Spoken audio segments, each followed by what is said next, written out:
Bueno, y en el Juzgado de Garantía de Iquique se ha desarrollado la audiencia de formalización de los suboficiales de Ejército dados de baja en el contexto de una investigación por tráfico de drogas. Si bien se había informado en una primera instancia que eran 6 los exfuncionarios de la institución militar los que fueron capturados, durante las últimas horas conocimos que el Ministerio Público agregó a otro exfuncionario del Ejército que fue detenido el pasado martes, una audiencia de la cual no hemos podido conocer mayores detalles, producto de que se ha desarrollado de forma reservada, pero de todas maneras queremos profundizar en este tema con nuestro siguiente invitado, el senador de la Democracia Cristiana por la región de la Araucanía, presidente de la Comisión de Defensa, Francisco Buenchumilla, a quien le damos la bienvenida. ¿Cómo le va, senador? Gracias por estar con nosotros esta mañana.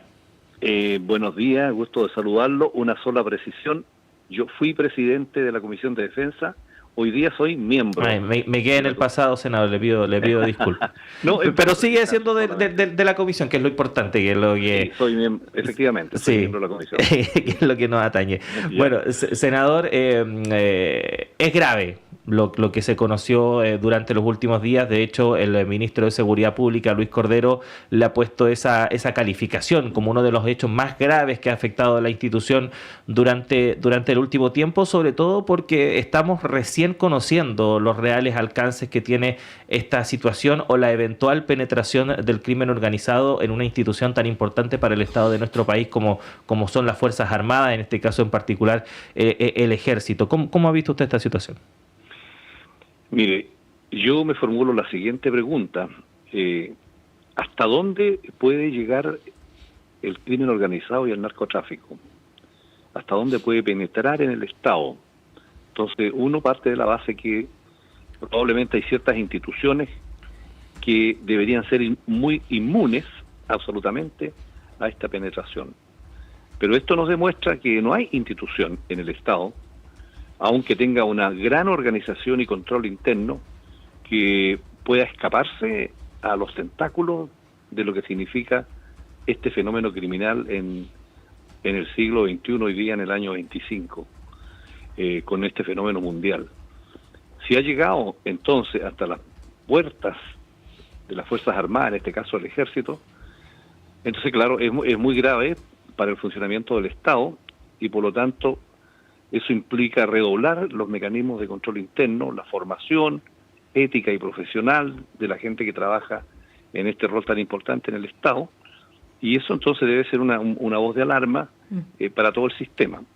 También sí es necesario precisar que en este caso, al parecer, funcionaron los controles y hoy día está funcionando la Fiscalía, los tribunales como corresponde, y el Ejército ha tomado las medidas correspondientes inmediatamente, y supongo yo que van a trabajar en un sistema que profundice los controles para que no vuelvan a suceder este tipo de fenómenos, atendido las características que tiene este fenómeno que hoy día está presente acá en el país.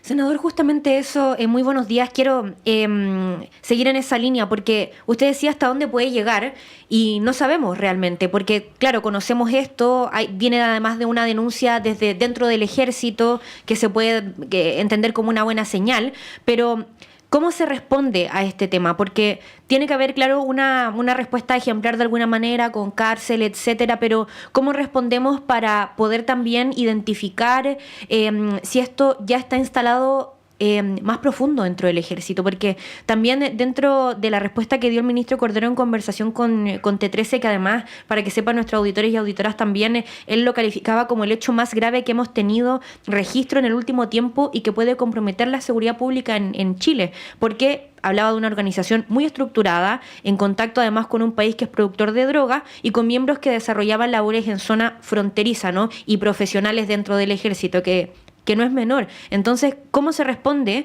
No solamente para que sea una respuesta ejemplar, sino que también para saber si esto está pasando o es más profundo de lo que sabemos, ¿no? Bueno, ya se está respondiendo mediante el mecanismo de los tribunales de justicia, que son los encargados de perseguir los delitos, cualquiera sea el lugar donde se cometen. Y por lo tanto ya empezó a funcionar ese mecanismo. Segundo, el Ejército tomó las medidas adecuadas respecto de los autores de estos hechos. Tercero, yo supongo, y así debe ser, y esos son los protocolos que existen, que se han activado probablemente una revisión completa de todos los mecanismos de contrainteligencia y de control interno que permitan a esa institución, digamos, una alerta temprana respecto de cualquier fenómeno que se produzca sobre eso.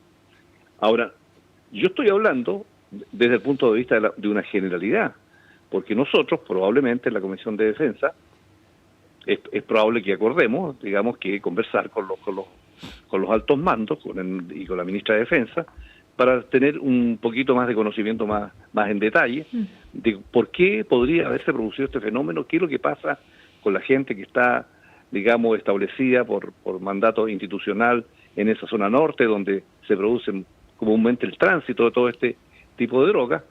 Y entonces eso es como dicen los periodistas, un proceso en desarrollo que tendremos que ver oportunamente con las autoridades de la Defensa Nacional.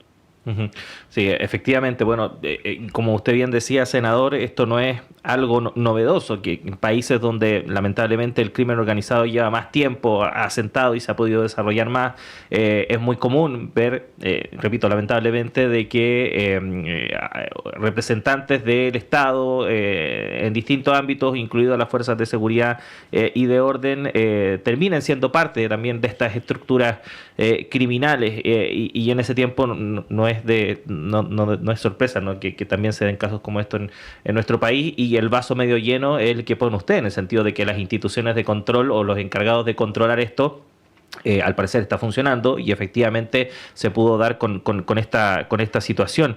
Pero le quería preguntar respecto de cómo efectivamente disminuir los estímulos para que hechos como este puedan ocurrir, porque aquí estamos hablando derechamente de dinero. La compra de voluntades principalmente se hace con dinero, también hay extorsión a la cual también recurren estas organizaciones criminales, pero principalmente la compra de voluntades es a través de dinero o una serie de favores. Y ahí quizás a lo mejor cabe preguntarse si efectivamente los funcionarios de nuestras Fuerzas Armadas, del Ejército, tienen las condiciones para ejercer su trabajo, su labor de la mejor forma. ¿Cómo poder reducir precisamente ese margen de acción que tiene el crimen organizado para penetrar en estas organizaciones, que sabemos que no hay fórmula perfecta, porque mientras haya seres humanos, el ser humano es un ser falible, pero ¿cómo poder mejorar esa situación? Bueno, ya le señalaba yo que los mecanismos clásicos son la formación ética y profesional a todos los niveles de los miembros que entran, no solo a estas instituciones, sino que al Estado en general. Lo segundo, los mecanismos internos de control, y en el caso de las Fuerzas Armadas hay mecanismos también de contrainteligencia, por si hubiera otro tipo de fenómeno. También las condiciones de remuneración con que son los personeros de las Fuerzas Armadas retribuidos por la tarea específica que cumplen en la defensa del Estado.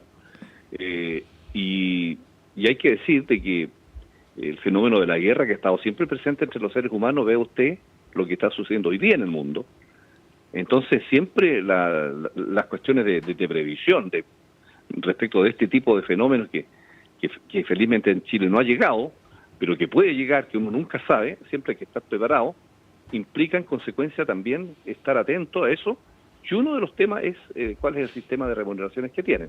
Ahora, naturalmente que eso le corresponde a las autoridades de las instituciones hacer llegar por la vía institucional, si estiman de que pudiera haber un fenómeno de esa naturaleza, hacer llegar a la autoridad del mundo político, en este caso por vía ministra de Defensa, si existe algún tipo de problema en relación con eso, que estuviera, digamos, socavando la moral del personal que está ahí. Pero esa es una noticia que me imagino que el gobierno, a través del Ministerio de Defensa, está procesando y recibiendo. Nosotros todavía no hemos entrado, digamos, a tener una información al respecto. Estamos conversando con el senador Francisco Huanchumilla, de la Democracia Cristiana, miembro también de la Comisión de Defensa. Quiero profundizar o ir más al fondo del tema, que es la penetración en verdad del narcotráfico en nuestro país, ¿no? Porque lo que suele pasar con estos temas es que genera un poco de preocupación en la ciudadanía, ¿no? Como esta sensación de que están en todas partes.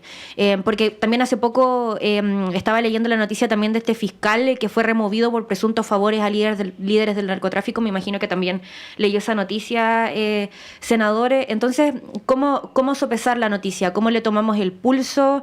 ¿Y cómo la toma usted en ese sentido?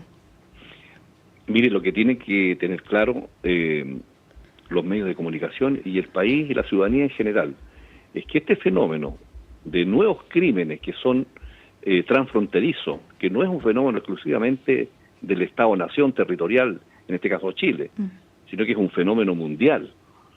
Llegó aquí en Chile y por lo tanto lo tenemos como un fenómeno nuevo, como crimen organizado, como narcotráfico, como el comercio ilegal, como la trata de personas, los fenómenos que produce la inmigración, los fenómenos asociados a los crímenes de ciberseguridad.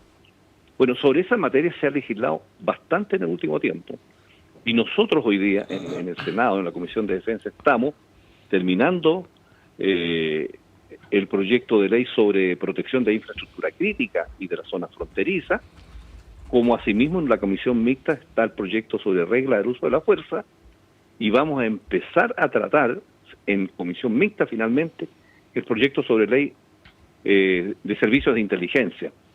En consecuencia, también bajo el punto de vista legal se ha estado tomando las medidas, estamos con esos proyectos, y me parece a mí que el proyecto de modernizar los servicios de inteligencia en Chile como una forma de anticipación y de apreciación de estos fenómenos para que la autoridad política tome las medidas correspondientes, es fundamental poner al día nuestros servicios de inteligencia, que creo que tenemos una ley del año 2004, pero ha pasado mucha agua bajo los puentes, que es necesario poner al día mediante un moderno sistema que nos permita anticiparnos a este tipo de fenómenos y de esa manera ir combatiendo, digamos, modernamente lo que son estos nuevos fenómenos de crimen que no simplemente se resuelven dentro del Estado, sino que esto es una cuestión multilateral y donde es fundamental el trabajo con otros países, con otras policías respecto de estos fenómenos.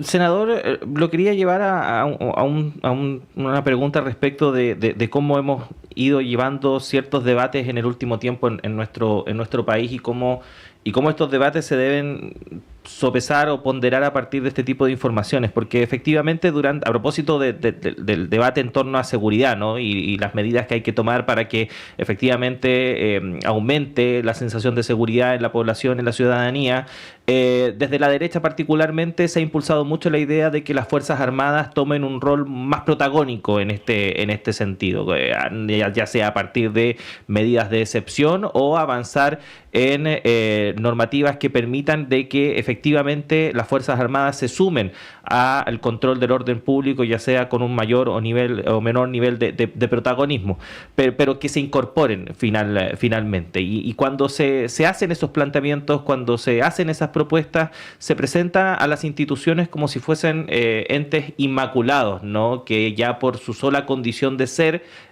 son incapaces de poder caer en situaciones como las que estamos comentando hoy en día.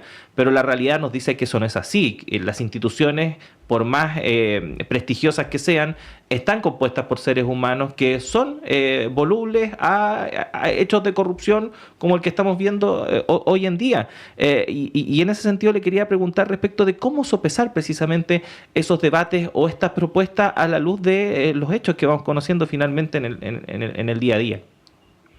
Bueno, digamos que clásicamente en Chile las Fuerzas Armadas han tenido tres funciones en síntesis.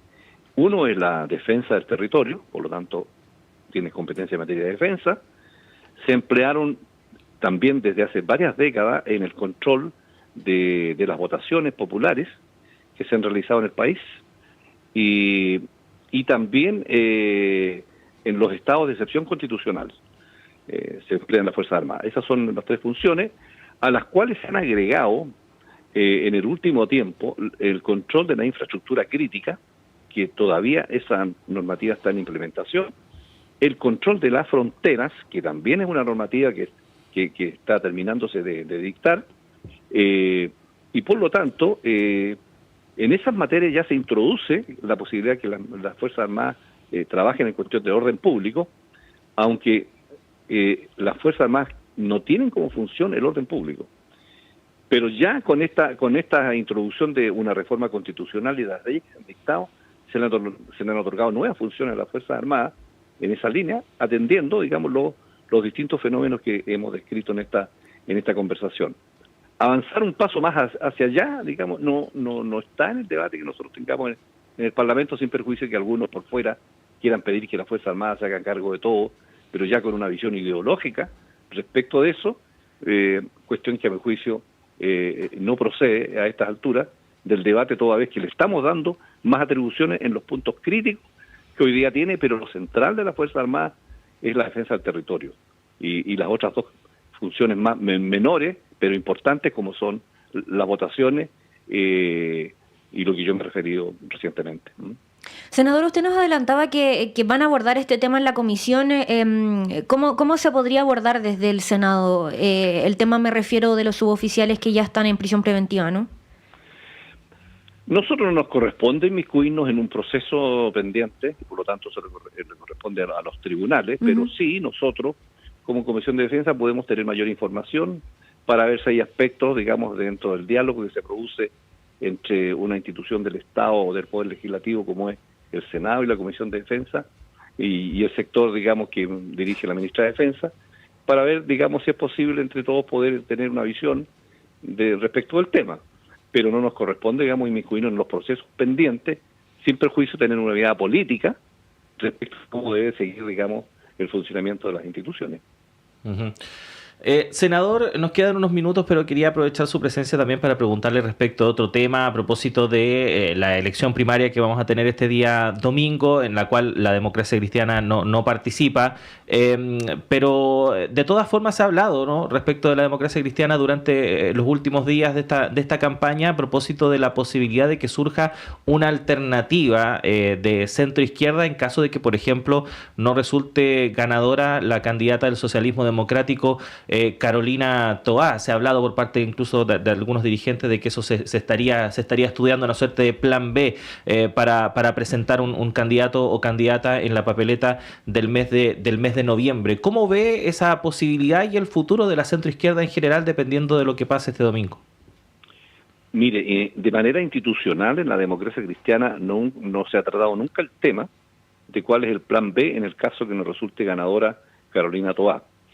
Hay voces personales, individuales, que han estado opinando sobre esto, pero eso entra dentro de lo normal, que las personas empiecen a opinar sobre posibles escenarios. Efectivamente, la Democracia Cristiana no forma parte jurídica y políticamente de esta coalición que fue a las primarias, sin perjuicio de estar apoyando a Carolina Toá. Por lo tanto, el resultado no le es, digamos, obligatorio, no es vinculante, y por lo tanto se podría abrir, digamos, una posibilidad de decir, bueno, ¿qué hacemos ahora? Es una pregunta normal. Pero yo creo que la respuesta no puede ser una respuesta simplista de decir, no, tenemos que tener un candidato presidencial o candidata, aparte de esto. Sencillamente porque el problema de la Democracia Cristiana hoy día no es un problema de tener o no un candidato presidencial, es un problema de subsistir como partido. Y eso va por tener una lista parlamentaria que le permita superar el 4 o 5% y un número de parlamentarios que hagan que la Democracia Cristiana no siga descomponiéndose, digamos, en la parte baja de la tabla respecto de quedar con menos parlamentarios que los que actualmente tiene. O sea, lo que quiero decir que el problema y el nudo crítico de la AC es cómo mantiene una fuerza parlamentaria que le permita seguir existiendo como partido y superar estas crisis que ha tenido. Esa es la prioridad. Entonces el debate es mucho más complejo de decir, esperemos qué pasa y levantemos un candidato presidencial.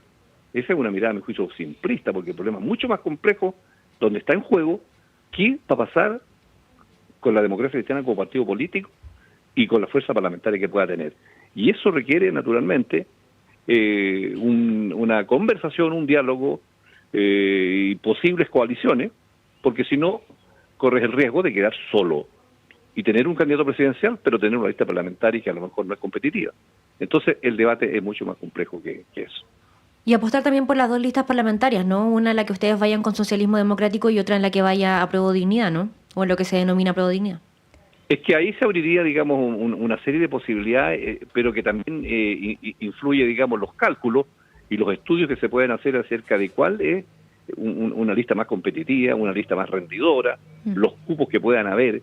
Ya estamos hablando de técnica electoral y por lo tanto ese es otro tema más allá de la voluntad que pueda tener cualquiera respecto de qué hacer con un escenario nuevo que podría abrirse el domingo, que yo no lo descarto que pueda abrirse. Pero es la política dinámica y el que comete menos errores es el que puede salir adelante. Sí, importante definición y con poco tiempo, senador, porque ya a fines de julio esto tiene que quedar definido. Efectivamente, tenemos poco tiempo, pero bueno, así es la política, como dice. Bueno, senador, agradecerle el tiempo que ha tenido para conversar con nosotros y lo esperamos pronto, que esté muy bien. Gracias, muy amable, buenos días. Gracias, senador. 8 de la mañana en punto, tenemos que hacer una pausa acá en Radio Análisis, pero siga junto a nosotros y nosotras. Ya llega Patricio López para sumarse a esta transmisión y Connie, nosotros nos reencontramos el domingo porque vamos a ser parte de la transmisión especial de Radio Universidad de Chile en estas elecciones primarias. Nosotros vamos a estar en el bloque de las 11 de la mañana, pero antes va a estar Patricio con Montserrat desde las 9 de la mañana ya con las primeras alternativas en torno a estas elecciones. Así que nos reencontramos el domingo, Connie. Sí, nos reencontramos el domingo, pero quédese también ahora en Radio Análisis porque va a haber conversaciones, por ejemplo, respecto al levantamiento del secreto bancario, que también tiene que ver con el crimen organizado, así que quédese en Radio Universidad de Chile durante el día.